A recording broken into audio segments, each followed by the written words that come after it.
This initial solution will show you how to add custom music audio on Facebook Story.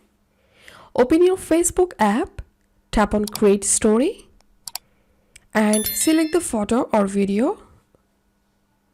Tap on this music option. So if you're trying to upload a music from your device to your Facebook Story, then Facebook doesn't provide this feature to upload a custom music or sound from your device. So here is an option to add custom music audio on Facebook Story. So all you have to do is just select a music from this list, or you can search for a particular song using the search box, and then you will get a list of songs here. You can select any of them to add to your story. So that's it for now. If you find this video helpful, make sure to subscribe Initial Solution. See you in the next video.